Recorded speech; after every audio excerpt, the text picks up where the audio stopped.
আসসালামু আলাইকুম international news বাংলায় আপনাদের স্বাগতম। শুরুতে থাকছে শিরোনাম।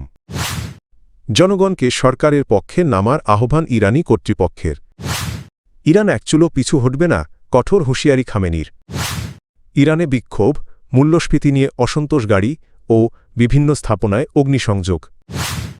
ইরানে বিক্ষোভ দমনে রেভলিউশনারি গার্ডের রেড লাইন ঘোষণা।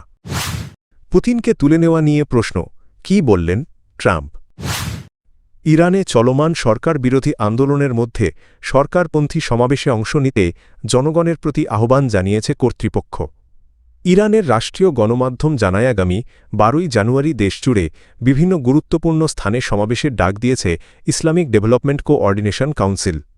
কর্তৃপক্ষের দাবি এসব সমাবেশের মাধ্যমে যুক্তরাষ্ট্র ও ইসরায়েলের এজেন্টদের পরিচালিত সন্ত্রাসী কর্মকাণ্ডের বিরুদ্ধে প্রতিবাদ জানানো হবে। সরকার বলছে চলমান অস্থিরতার পেছনে বিদেশি শক্তির হাত রয়েছে। এদিকে মার্কিন প্রেসিডেন্ট ডোনাল্ড ট্রাম্প আবারও ইরানের বিক্ষোভকারীদের প্রতি সমর্থন জানিয়ে বলেছেন যুক্তরাষ্ট্র সাহায্য করতে প্রস্তুত।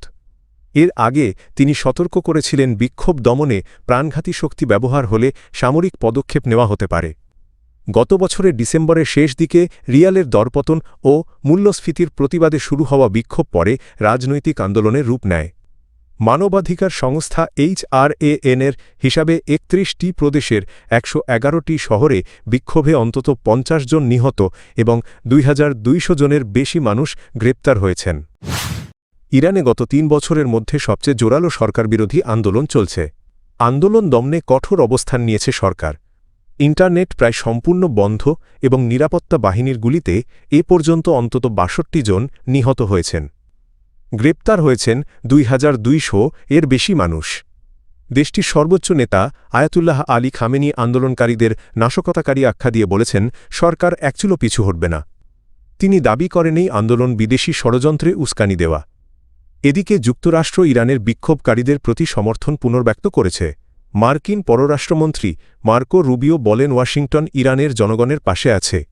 প্রেসিডেন্ট ডোনাল্ড ট্রাম্প ইরানকে সতর্ক করে বলেছেন গুলি চালানো শুরু করলে যুক্তরাষ্ট্র পাল্টা জবাব দেবে। অর্থনৈতিক সংকট ও মুদ্রার দরপতনের প্রতিবাদে শুরু হওয়া এই আন্দোলন এখন রাজনৈতিক সংস্কার ও শাসন ব্যবস্থা পরিবর্তনের দাবিতে রূপ নিয়েছে। মানবাধিকার সংস্থাগুলো বলছে ইন্টারনেট বন্ধ করে প্রকৃত পরিস্থিতি আড়াল করার চেষ্টা করছে সরকার। ইউরোপের কয়েকটি দেশ সহিংসতা বন্ধ ও বিক্ষোভকারীদের মতো প্রকাশের অধিকার রক্ষার আহ্বান জানিয়েছে। পরিস্থিতি নিয়ে আন্তর্জাতিক উদ্বেগ ক্রমেই বাড়ছে। ইরানে মূল্যস্ফীতির প্রতিবাদে শুরু হওয়া বিক্ষোভ ক্রমেই সরকার বিরোধী আন্দোলনে রূপ নিচ্ছে। নতুন নতুন অঞ্চলে ছড়িয়ে পড়া এই আন্দোলনের মধ্যে গাড়ি ও স্থাপনায় অগ্নিসংযোগের ঘটনাও ঘটছে। পরিস্থিতি নিয়ন্ত্রণে টানা তৃতীয় দিনের মতো দেশজুড়ে ইন্টারনেট সংযোগ বন্ধ রেখেছে সরকার। বিভিন্ন স্থানে নিরাপত্তা বাহিনীর সঙ্গে বিক্ষোভকারীদের সংঘর্ষে আহতের সংখ্যা বাড়ছে। চিকিৎসকদের বরাতে বিবিসি জানিয়েছে তেহরানের হাসপাতালগুলোতে রোগীর চাপ সামাল দিতে হিমশিম খেতে হচ্ছে। বিশেষ করে চক্ষু হাসপাতালগুলো সংকটে পড়েছে। এদিকে মার্কিন প্রেসিডেন্ট ডোনাল্ড ট্রাম্প ইরানকে নতুন করে সতর্ক করে বলেছেন গুলি চালানো শুরু করলে যুক্তরাষ্ট্রও পাল্টা জবাব দেবে। পাল্টা প্রতিক্রিয়ায় ইরান জাতিসংঘকে চিঠি দিয়ে বিক্ষোভে সহিংসতা ছড়ানোর জন্য যুক্তরাষ্ট্রকে দায়ী করেছে। মানবাধিকার সংস্থাগুলোর তথ্য অনুযায়ী চলমান বিক্ষোভে এখন পর্যন্ত অন্তত 50 জন নিহত হয়েছেন এবং 2000-এর বেশি মানুষকে আটক করা হয়েছে। পরিস্থিতি নিয়ে আন্তর্জাতিক মহলে উদ্বেগ বাড়ছে।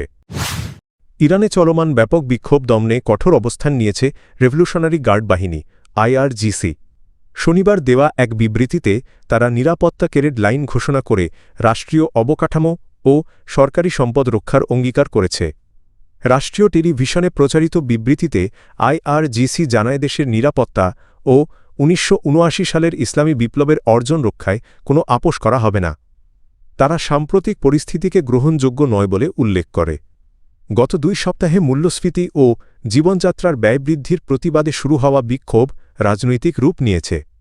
মানবাধিকার সংগঠনগুলোর তথ্য অনুযায়ী এতে এখন পর্যন্ত অন্তত 65 জন নিহত এবং প্রায় 2500 জন গ্রেপ্তার হয়েছেন।